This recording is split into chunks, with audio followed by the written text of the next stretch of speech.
¿Cómo vamos a definir lo que es la restricción? Antes se hablaba de retardo, pero se llegó a un consenso que la palabra indicada es restricción. Son fetos con un peso inferior para lo que es la edad gestacional.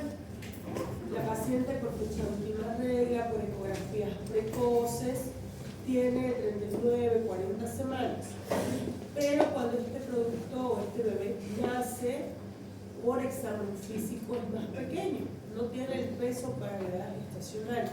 Normalmente hablamos de que tendría que pesar unos 3.400, 3.500, es un bebecito más pequeño. ¿Ya? ¿Cuáles son las causas para lo que es el RCIU, que se dice, que es la restricción del crecimiento intrauterino?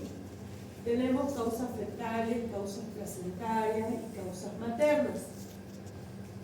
Cuando hablamos de causas fetales, tenemos las malformaciones cromosómicas, el embarazo múltiple muchas veces, como les había mencionado, el embarazo múltiple es un embarazo patológico, entonces muchos de estos fetos hacen una restricción, son más pequeñitos. Pero estamos hablando por su peso, porque una vez lo revisan, le hacen el examen físico, ¿cómo evalúan los pediatras la edad gestacional al nacer? Victoria. Están llevando pediatría, ¿cierto? Ya han visto cuando reciben un bebé, lo revisan, ¿verdad? Caput, ¿ya? ¿Y qué le evalúan?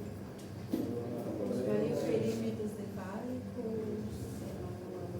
Ya, las orejitas. ¿Qué más evalúan? Exactamente. Entonces, eso que ven que pesan 2.800, pero que al revisarlo, al ver todos los parámetros que se revisan al momento del nacimiento, un bebé queda con 40 semanas. Entonces, el pediatra va a decir pequeño para la edad gestacional. Va a referir el pediatra. Las infecciones de TORCH, ¿qué es TORCH? Toxoplasmosis, ureola, citomegalovirus. Cuando hablamos de causas placentarias, estamos hablando de una insuficiencia placentaria, es decir, una insuficiencia uteroplacentaria en el cual la placenta no le va a dar lo necesario al bebé para su crecimiento. Se asocia demasiado con lo que son patologías maternas, sobre todo con lo que es los síndromes hipertensivos. Muchos de estos bebés son de mamás preclánticas, tal vez con un mal control. Entonces, ahí tenemos como causa de insuficiencia placentaria. Cuando hablamos de causas maternas, está la desnutrición materna, la hipertensión, que es la que va a causar una insuficiencia uteroplacentaria, la tuberculosis, el síndrome antifosfolípico, el consumo de café, tabaco y alcohol. Es por eso que cuando ustedes reciban una paciente que está iniciando su embarazo, que no tiene aún ninguna indicación para un segundo nivel y que ustedes le pueden hacer el control prenatal en un primero, ustedes deben indicar que si ella fuma, que si ella toma café, lo deben discontinuar. Y ahí le va a decir a ella por qué. Ustedes le van a explicar de que el consumo de café, el consumo de tabaco o de algún tipo de bebidas alcohólicas le puede ocasionar a este bebecito que no crezca adecuadamente. No le van a decir ustedes a la paciente le va a causar una restricción de su crecimiento intraútero. La paciente no les va a entender. Ustedes cuando hablen con una paciente tienen que saber cómo van a hablar para que ella le entienda. Probablemente yo a Victoria le digo, van a hacer una restricción del crecimiento intrauterino, ella me va a entender. Pero si yo a la señora que está limpiando ahí afuera le digo eso, se va a quedar así como que, ¿qué pasó? Entonces ustedes le explican que el consumo de estas sustancias, del café, del tabaco, del alcohol, le puede provocar que el bebé no crezca adecuadamente. ¿Está bien?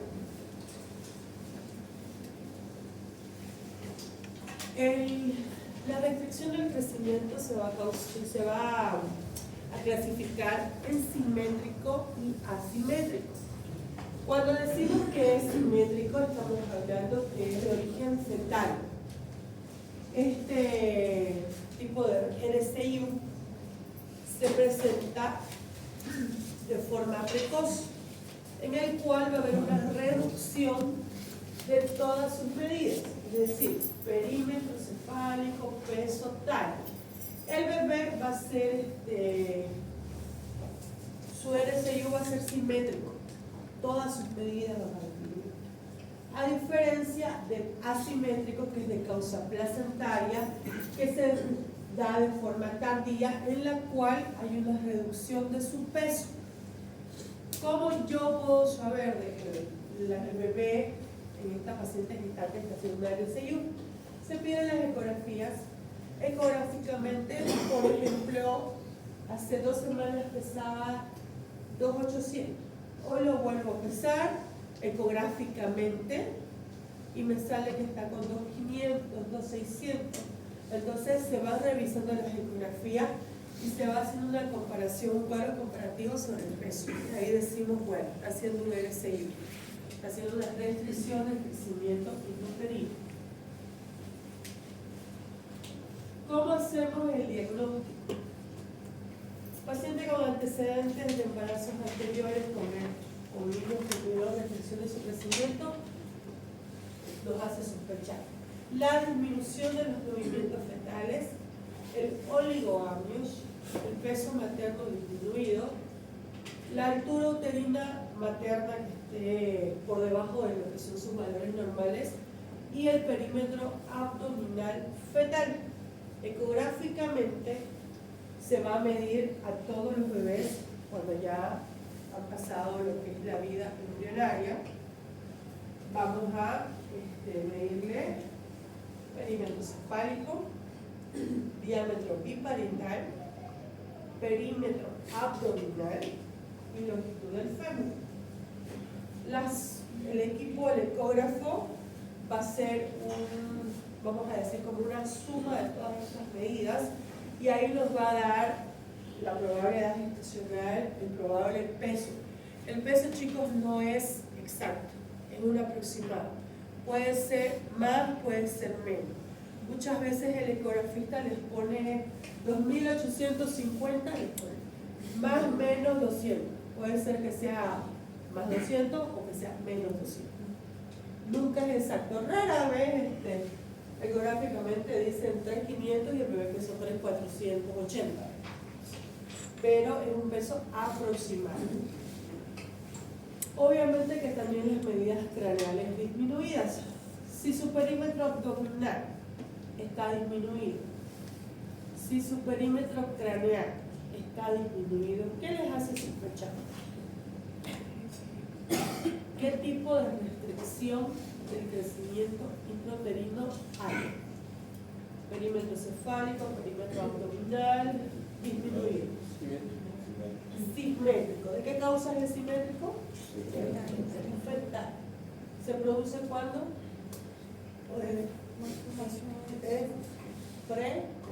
Precoz. Pregunta de examen. Obviamente que para su segundo parcial, ¿no? Pregunta de examen. Cuando tenemos una sospecha de restricción del crecimiento, siempre le vamos a pedir lo que es el Doppler. El Doppler obstétrico es un examen ecográfico que no es invasivo, en el cual se va a evaluar hemodinámicamente al feto. También se puede evaluar lo que son las arterias uterinas, que son de la mano. En el feto vamos a evaluar arteria cerebral media y arteria umbilical. Solo se los voy a mencionar. ¿Qué se evalúa? El índice de pulsatilidad y el índice de resistencia de estas arterias. ¿Para qué? Para ver si están dentro de parámetros normales y si le está llegando el flujo de oxígeno adecuado al producto. Cuando no le está llegando adecuadamente, esta es una tabla grande, complicada, pero que ahí les da los valores. Manejamos lo que es la tabla de Barcelona, que nos da unos valores en los cuales nos guía a si estamos de forma favorable o si estos valores nos están indicando que hay una alteración de su bienestar, porque puede suceder.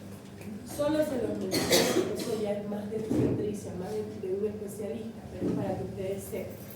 La idea del Doppler es evaluarlo al producto hemodinámicamente, saber si le está llegando un buen oxígeno.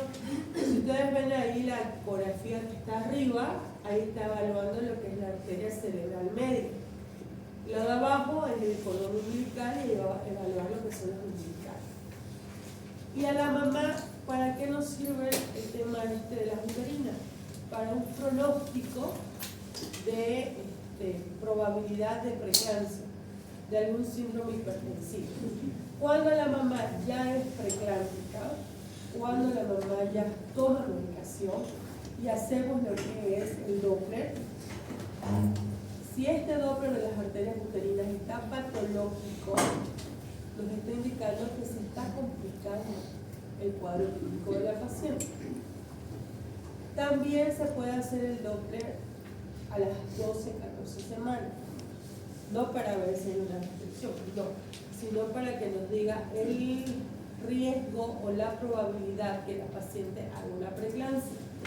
Si esto está por encima del percentil 90, es un parámetro que nos dice que esta paciente tiene alto riesgo de hacer un síndrome hipertensivo durante el embarazo, y podemos comenzar medicando con aspirina de 150 miligramos una vez al día, de forma profiláctica para evitar futuras complicaciones.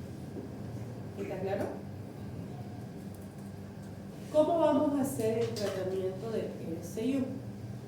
Si nuestro Doppler obstétrico está dentro de parámetros normales, nosotros decimos no está centralizado. Cuando decimos centralizado, que las medidas están alteradas, que nos está guiando a que no está recibiendo lo necesario. Si ese Doppler no sale alterado, hay que interrumpir el embarazo. Si no sale dentro de lo normal, podemos repetirlo en una semana. ¿Okay? Si está normal, repetimos en una semana y vamos a hacer medidas generales. Si la paciente está fumando, está consumiendo alcohol, está tomando café, bueno, hay que sugerir la suspensión de esto. Mejorar el estado nutricional de la paciente si es una paciente anémica, desnutrida. Mejorar el flujo útero-placentario. Siempre se le sugiere a toda paciente embarazada el reposo en decúbito lateral izquierdo. ¿Por qué piensan ustedes? Exactamente, porque va a haber un mejor flujo, porque si ella se pone del lado derecho va a haber compresión de los grandes vasos. ¿Cuáles serían? Pila y iliaca. La cava, la ilíaca, va a haber una compresión de esta, entonces siempre se le sugiere del lado izquierdo para un mejor flujo. Tratar la patología materna. Si es una paciente con una hipertensión, medicarla. ¿Okay? Si es una paciente con tuberculosis, medicarla. Hay tratamiento para la tuberculosis en el embarazo.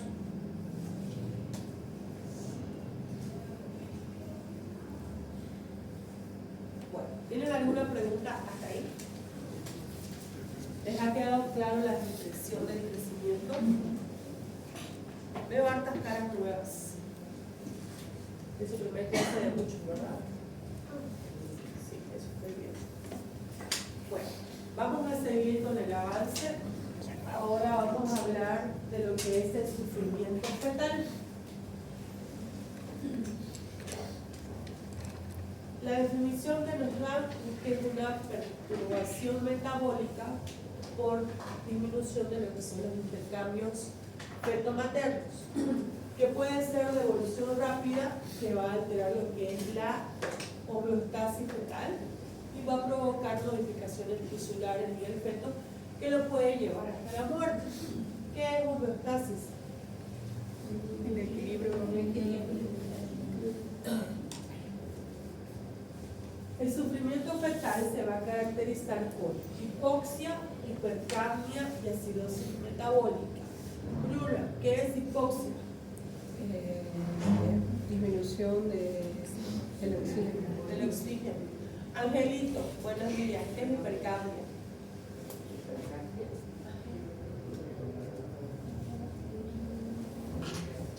Buen día, pasa.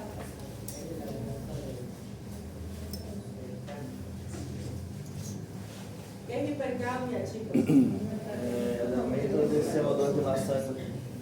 Ok, entonces, al haber una disminución de oxígeno, va a haber un aumento en la retención de hidrogeniones. Y esto nos va a llevar a una acidosis metabólica. Puede ser agudo o puede ser crónico.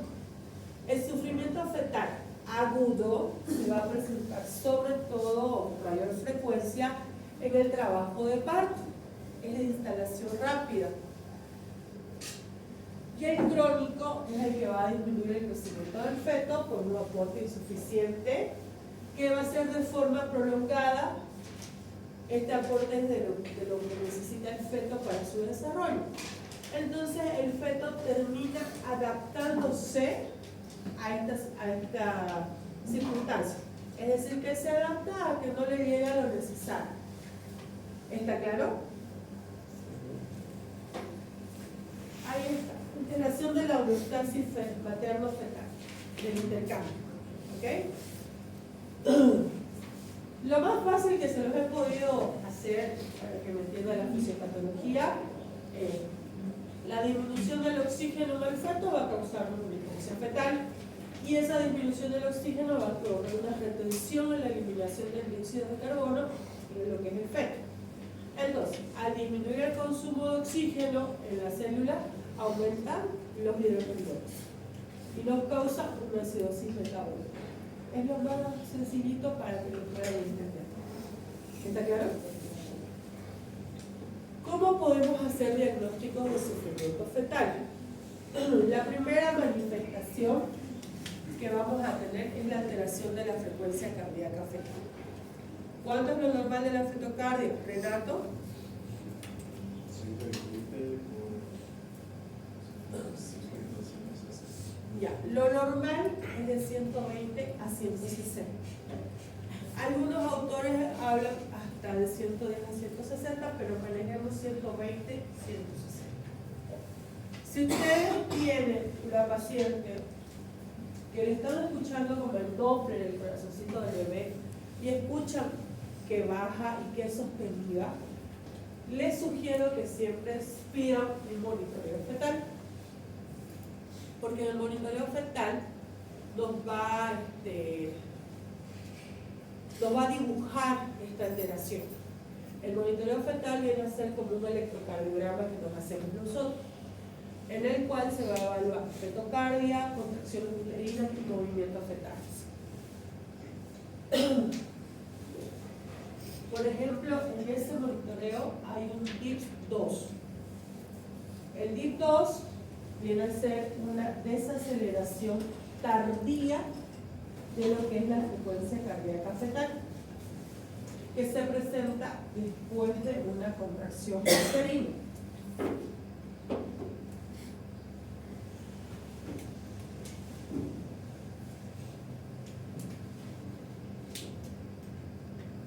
Tenemos el DIP-1 y tenemos el DIP-2. También tenemos el DIP-3. El DIP-2 es este, que su definición es desaceleración tardía de la frecuencia cardíaca fetal después de una contracción. Pregunta de examen: ¿qué son los DIP-2?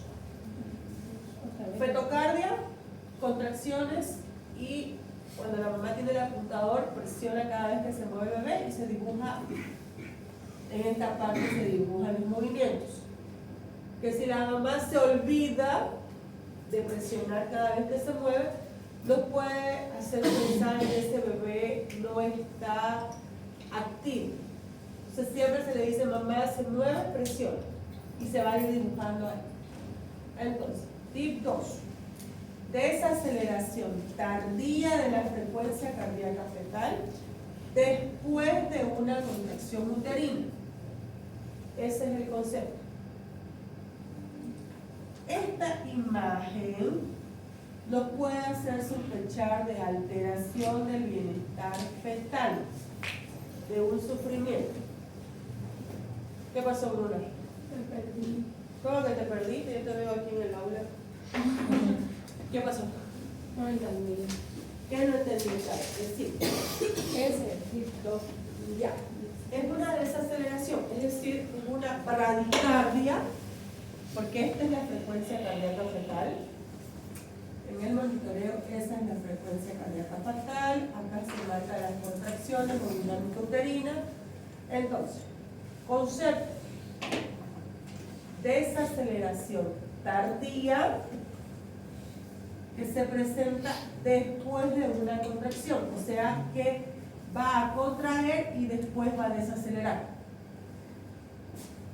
Esta imagen te hace sospechar que hay una alteración del bienestar fetal.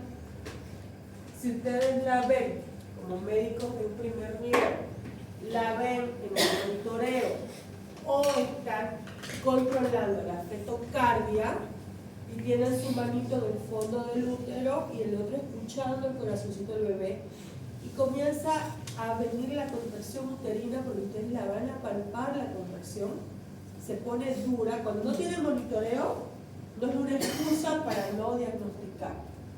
Ustedes ponen la mano en el fondo del útero y van a sentir cuando la barriga se va poniendo dura, cuando viene la contracción, y están escuchando el latidito. Entonces viene esa contracción, duró 20-25 segundos, vuelve el tono al normal y luego de eso desacelera. Ustedes están ante un distos. ¿Está claro? Y la tienen que referir. Y si tienen el monitoreo, con más razón la refieren, porque no se la pueden quedar. Nosotros, como segundo nivel, ante un DIP2, entramos directamente aquí. Porque puede ser que entremos y todo esté normal, no haya meconia, el bebé salga llorando normal, pero si no entramos y por desgracia en unas horas pasa algo, ya está el monitoreo que nos estaba diciendo, no están bien las cosas. ¿Ok? ¿Está claro? Ya, pregunta.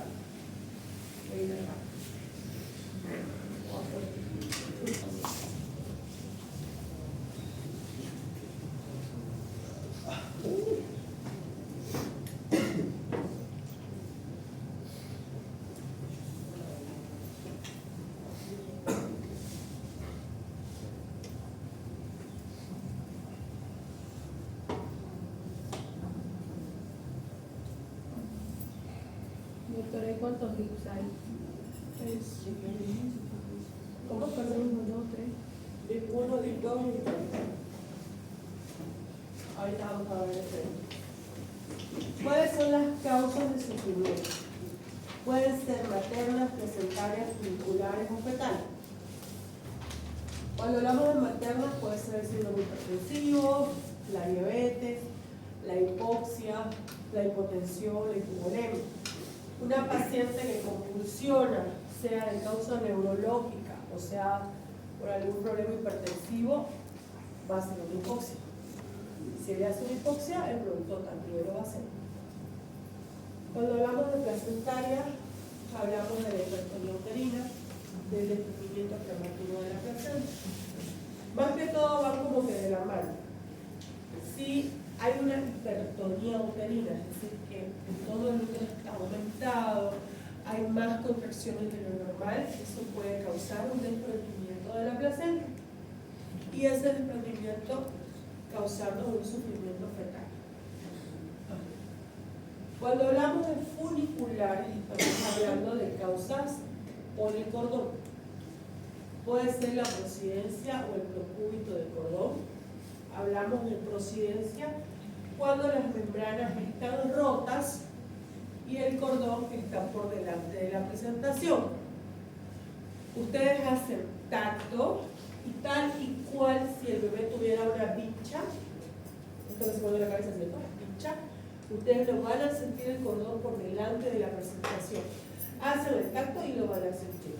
Si fuera el caso que les llega una paciente a su emergencia con bolsa rota y ustedes hacen el tacto y lo sienten en el cordón porque lo van a sentir que palpita, no la sacan la mano más hasta que esa paciente tenga un segundo nivel.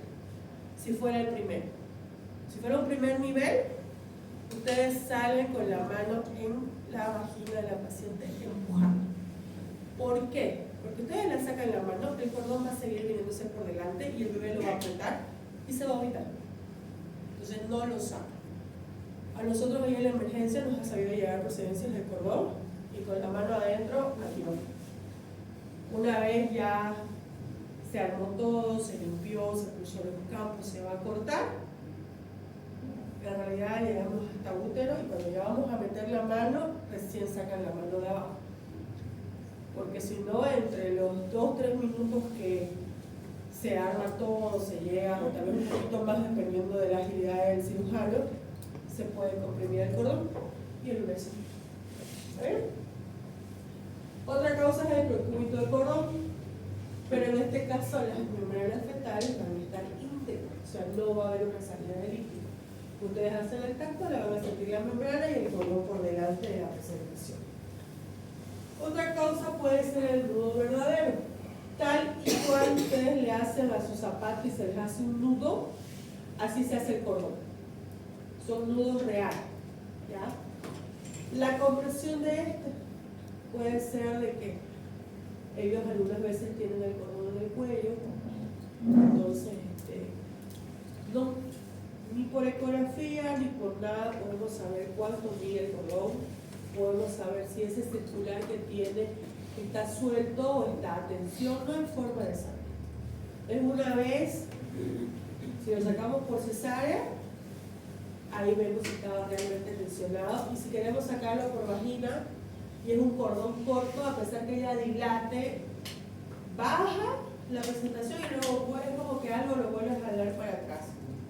Entonces ahí decimos puede que sea un cordón corto, puede que sea un circular a tensión que no lo deja descender. Y cuando hablamos de fetales, hablamos de los prematuros, de los postérminos y de los fetos que están infectados.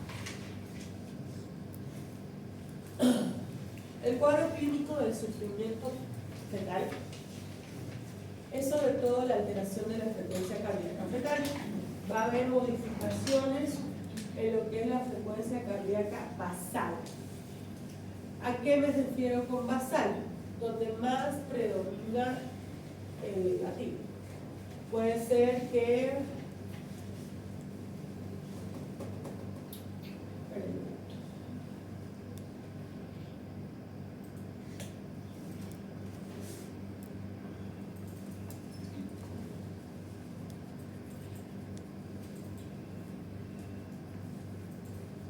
para que me entiendan y me esté hablando yo. Por ejemplo, en este monitoreo. Este es un monitoreo que si ustedes lo ven, yo se los voy a leer. Está reactivo, está variable y tiene una basal de más o menos 130 latidos por minuto. Ahora se les voy a explicar. No hay dinámica uterina. La reactividad, la variabilidad de la fetocardia son fluctuaciones. La variabilidad son fluctuaciones de la fetocardia. Acá.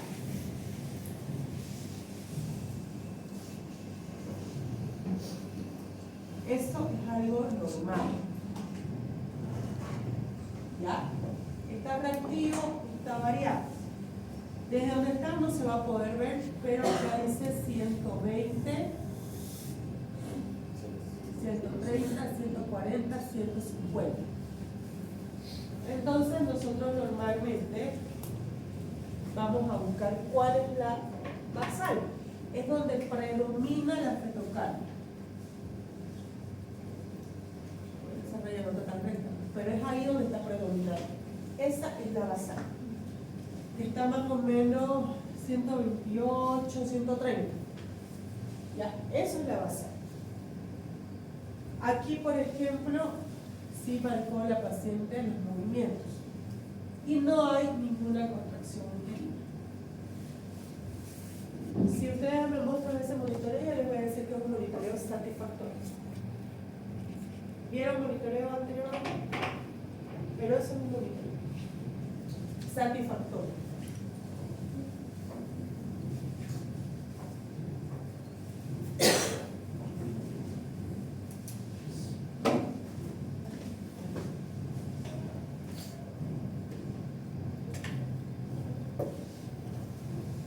Y ese es un monitoreo no satisfactorio. ¿Ven cómo está la cetocardia? No se logra ver bien los numeritos, pero aparentemente está como en 150. Pero no hay reactividad, no hay variabilidad. Es una línea. Su corazón está latiendo, pero él no está teniendo ningún movimiento, ninguna respuesta, nada.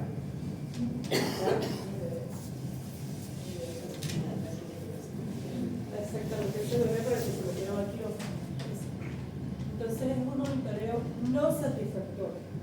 ¿Cómo lo voy a leer? Voy a decir que reactividad y variabilidad ausente, con una basal de 150, vamos a decir, porque no lo logro ver bien ahí, con dinámica uterina positiva, normalmente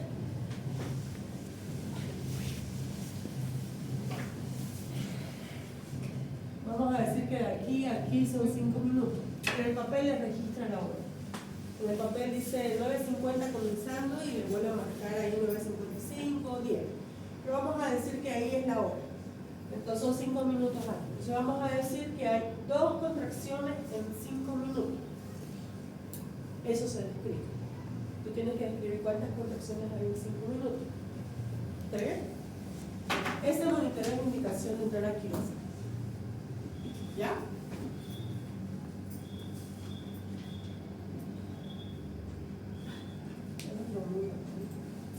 Ya. Entonces seguimos acá. ¿Me entendieron el tema de monitoreo, verdad? De la basal. Entonces, ¿cuáles son las modificaciones que van a ver? Vamos a observar los DIPS 1, los DIPS 2 o los DIPS 3. Y la presencia de meconio. Cuando se nombra el membrana y hay un meconio, está sugiriendo que hay una alteración de su bienestar, porque va a haber una alteración a nivel del sistema simpático y parasimpático que va a provocar relajación del esfínter y el bebé se va a meconiar. ¿Okay? Ahí en esa imagen que ustedes tienen, esos son los DIP 3. Se llama también DIP variable, en el cual se observa una desaceleración en U, en la letra U, en V, V y la W. De esa forma se van a ver las desaceleraciones. Estos big variables se ven en la compresión funicular. Viene la contracción y lo ven en esta desaceleración, entonces dicen que está comprimiendo el cordón. Si el líquido amniótico está normal, observado. Si el líquido amniótico no está normal, está disminuido, vemos un DIP 3 y sospechamos que es una compresión funicular, interrumpimos. ¿Ya? Y el DIP 1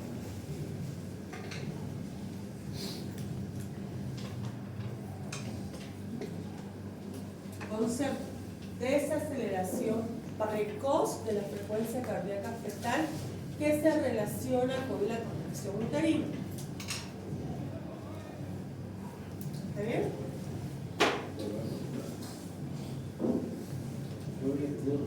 Ahorita.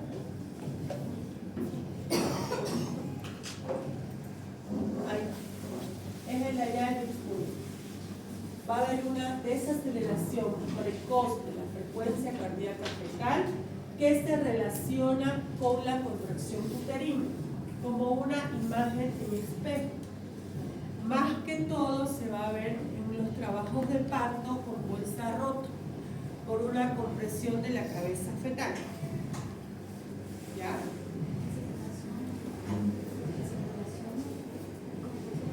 Con la contracción uterina. Doctor, ¿puede decirle no?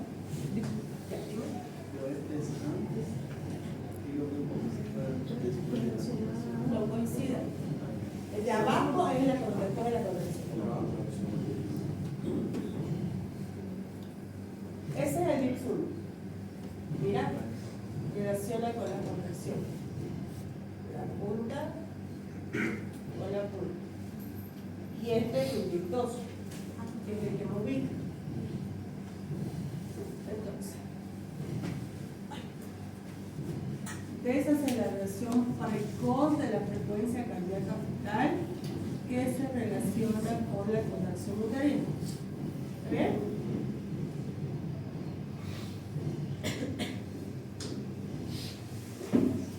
¿Está claro?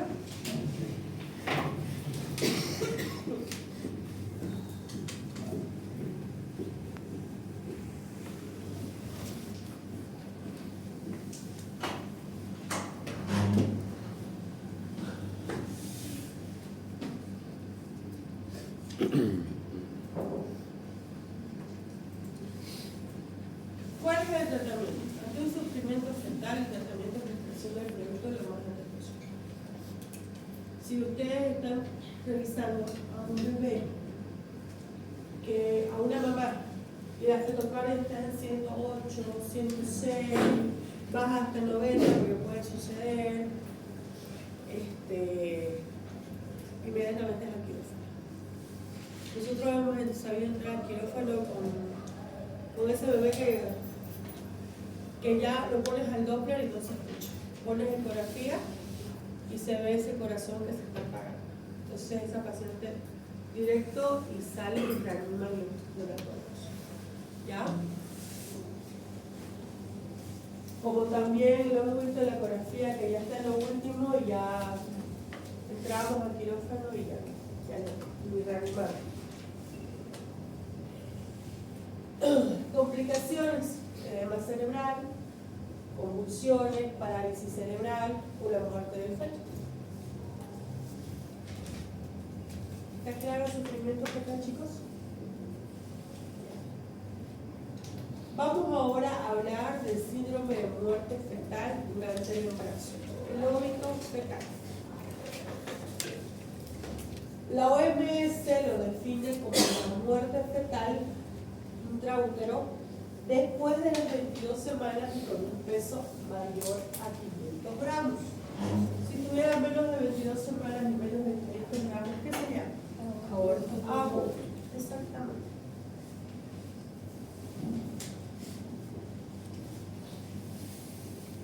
¿Cuáles son las causas o las probables causas de un óbito fetal? La reducción o la supresión de la perfusión sanguínea uteroplastinaria, la reducción o la supresión del aporte de oxígeno, un aporte calórico insuficiente, desequilibrio del metabolismo del glúcido y la acidosis, el óbito fetal en una paciente con diabetes gestacional o diabetes pregestacional mal controlada, una cosa, vamos a decir, no común, pero se puede presentar el óbito fetal.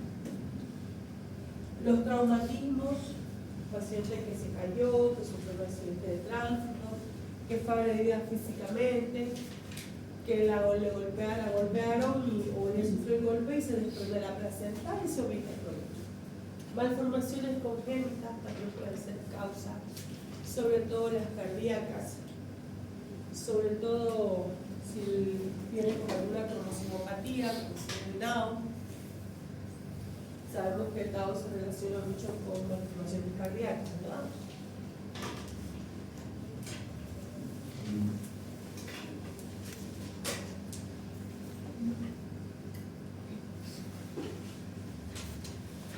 La muerte fetal, anatómicamente, podemos hablar de una disolución o licuefacción, de la momificación y de la maceración.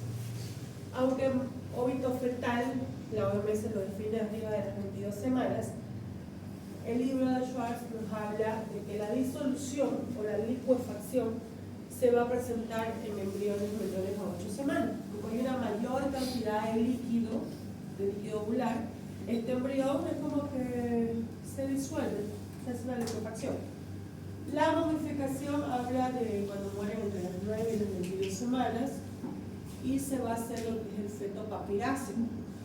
Ya. Se ve algunas veces gemelos, que un gemelito va creciendo, el otro ovita, y como el embarazo tiene que seguir su curso, así que no hay ningún proceso de infección, pasa el tiempo y el otro fetito que ha ovitado se queda en su tamaño y se momifica, se hace papiráceo. Cuando hablamos de maceración, hablamos a partir de las 23 semanas. Esta maceración va a tener 3 grados. En el primer grado son estos fetitos que han muerto entre 2 y 8 días intraútero, que en todo lo que es la piel le van a aparecer filteras, ampollas. Estas ampollas son de contenido 0 sanguinolento. Cuando hablamos del segundo grado, son fetos que han muerto entre 9 a 12 días y esas filteras que tenían se van a romper y la epidermis se va a descamar. La cabeza fetal se va a reblandecer y se va a deformar. Cuando sacamos estos fetitos, al jalar, toda la epidermis se va descamando, se desprende en otras palabras. Y el de tercer grado se da a partir de los 13 días de habitado y los huesos de la cabeza se dislocan. ¿Cuáles son los signos funcionales y los signos locales? Funcionales, la gestante va desde el nivel, no se mueve desde ayer, el nivel no se mueve hace 0 días. La disminución de los movimientos fetales o la ausencia del movimiento fetal. Alguna paciente que ha comido normal en estas horas de ayuno nos puede hacer sospechar que algo no está bien. Los signos locales, la paciente va a presentar secreción de calostro. Algunas pueden presentar en casos sangrado oscuro. A la ocultación, obviamente la fetocardia va a ser negativa y la altura uterina se va a detener, va a dejar de crecer la barriga. Ecográficamente podemos ver estos signos. Pregunta de examen. El signo de Spalding, en el cual los huesos parietales se van a cabalgar, se van a encimar. El signo de Spangler, en el cual la bóveda craneal se aplana. El signo de Horner, en el cual va a haber una simetría del cráneo. El de Robert, que va a aparecer gas subcutáneo en todo el fetito. También cuando se ubica, se va a ver ecográficamente una notable curvatura y torsión de lo que es la columna vertebral. Hay muchos más signos, pero esto no es muy importante. ¿Cuáles son las complicaciones? Puede ser una coagulopatía de consumo, la infección ovular y obviamente el trastorno psicológico. Ante un óbito fetal es muy importante que una vez se produce la expulsión o se produce la cesárea, la paciente haga terapia psicológica, porque es una paciente que no puede ir a una sala normal donde hay otras mamás con bebés dando de lactar. Es una paciente que va a una sala tal vez sola o tal vez con una MEU, con un legrado, pero no donde hay un bebé. Es una paciente que tiene que hacer un tratamiento para inhibir la lactancia, entonces vamos trabajando con el psicólogo. ¿Ya? Cuando tenemos un óbito fetal, debemos pedir entre todos los laboratorios fibrinógeno, coagulograma, para ver si no hay una alteración a nivel de la coagulación que nos puede provocar una coagulopatía de consumo.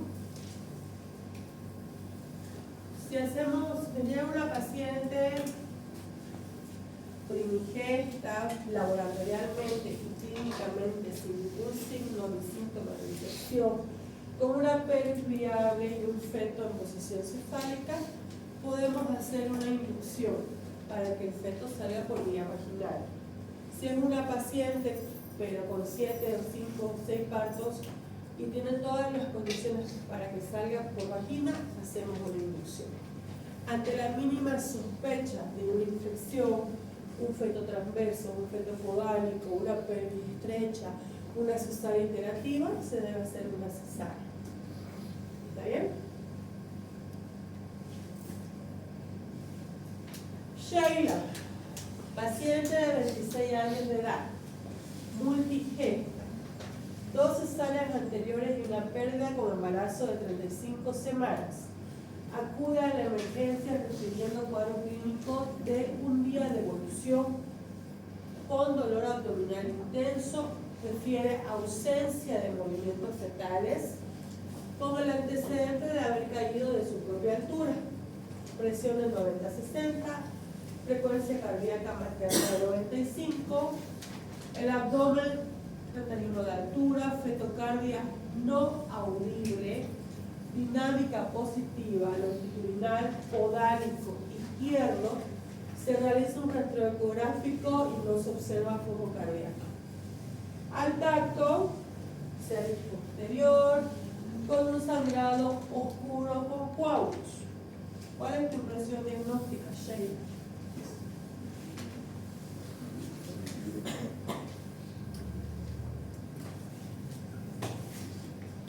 En el segundo parcial los diagnósticos son completos.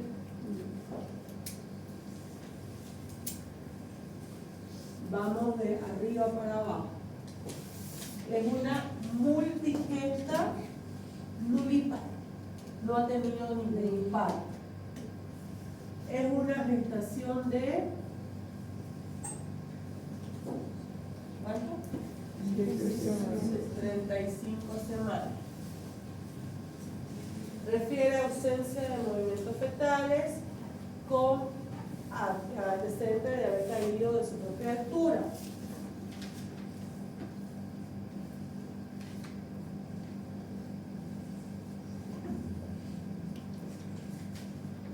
Trauma obstétrico. Al examen físico, el abdomen dice 31 de altura, fetocardia no audible, ecográficamente no se observa. ¿Qué sería? Óbito fetal. Hay otro diagnóstico ahí, podálico. El podálico es diagnóstico. Puedes poner directo podálico, o puedes poner presentación podálica, o puedes poner si fuera transverso, si fuera transverso. Sangrado oscuro con coágulo. ¿Qué piensan que pasó?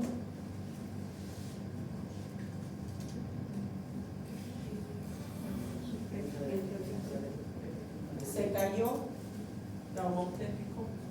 El trauma obstétrico te puede provocar un TPP. El TPP te puede provocar un. En este caso, también otro diagnóstico es cesárea iterativa. Tiene 2 cesáreas. En este caso se borraría esto de acá y se pone óbito fetal de más o menos 35 semanas. Sería así.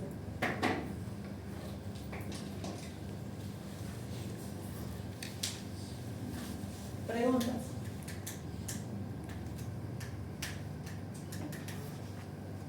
Cuando ustedes hagan su historia clínica en un hospital, todos los diagnósticos se ponen. Ya. Si fuera de terapia 3, bueno, pondrán 3. Si solo es una, pondrán cesárea anterior. Si esa cesárea anterior fue hace 1 año y medio, aumentará periodo intergenésico corto de más o menos 1 año y medio. Son diagnósticos que se van poniendo, son necesarios. Si su paciente es una diabética, bueno, será diabetes. ¿Está claro? ¿Y cómo usted le dice a la paciente, doctor? ¿Cómo le dice? Como se tiene que decir. No es latido cardíaco, señora. Se va a hacer una ecografía. Cuando tenemos esto, que nosotros, ustedes han visto en el consultorio, tenemos un ecógrafo. Entonces sí o sí pedimos una ecografía reportada. Que hagan un informe y digan, le van a poner Doppler para ver que no haya fracción, porque el Doppler, ¿qué hace? El Doppler te pinta los vasos, arterias y venas, rojo y azul. Entonces, cuando se sospecha de un óbito fetal, se busca la silueta cardíaca, se coloca el Doppler y ahí no te pinta, no te marca. Entonces ya con eso se confirma el diagnóstico. Doctora, pero ¿por qué óbito de más o menos 35 semanas? Se Porque ela- esa es la semana de gestación. Não, se caiu hace un día. No sería. 35 semanas de gestación. Del embarazo. Tú tienes que decir de cuántas semanas es ese bebé. Ah, tá. Si es un óbito de 38 semanas, pondrá 38 semanas. Puedes poner por FUS, por ecografía, por lo que te conozca. Por eso. Ela é a idade de óbito. La edad del feto. El feto vomitado. ¿Está claro? Sí. Ok. Anthony, lee. Fuerte. Todo. Todo. Paciente de 20 años de edad, multigesta, 3 gestaciones de partos, con embarazo de 38 semanas. Acude a la emergencia referindo al cuadro clínico de más o menos 4 horas de evolución caracterizado por dolor abdominal tipo contrátil, localizado en hipogastrio y se irradia en la región lumbar. Al exame físico, PA de 100 por 60 y frecuencia cardíaca materna de 86. Abdômen globoso, expensas de útero grávido, com altura uterina de 36 centímetros, 33 centímetros e frequência cardíaca fetal de 148. Dinâmica uterina positiva, longitudinal, cefálico esquerdo. Ao tacto vaginal cérvico centralizado em 5 centímetros de dilatação. Se interna a paciente em sala de parto. A la hora se valora a paciente se produjo Ruptura espontánea de membrana. membrana líquido psicótico, mecônio, 3 cruz. 3 cruces, com frequência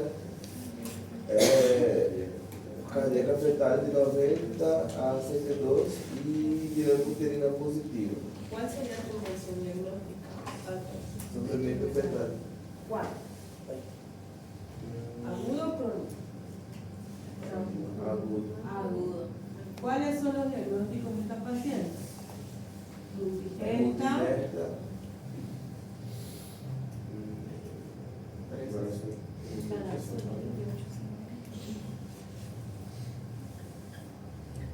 ¿Qué más?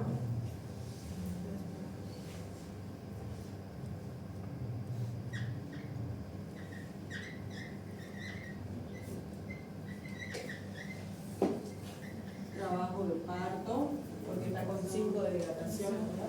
Un trabajo de parto y un sufrimiento fetal agudo. Fíjense. El líquido mecônio também está ali. Y ahí pones tú, mecônio, 3 cruces. ¿Bien? Podemos poner también como diagnóstico ruptura espontánea de membranas hace 15 minutos, más o menos 15 minutos. Porque también.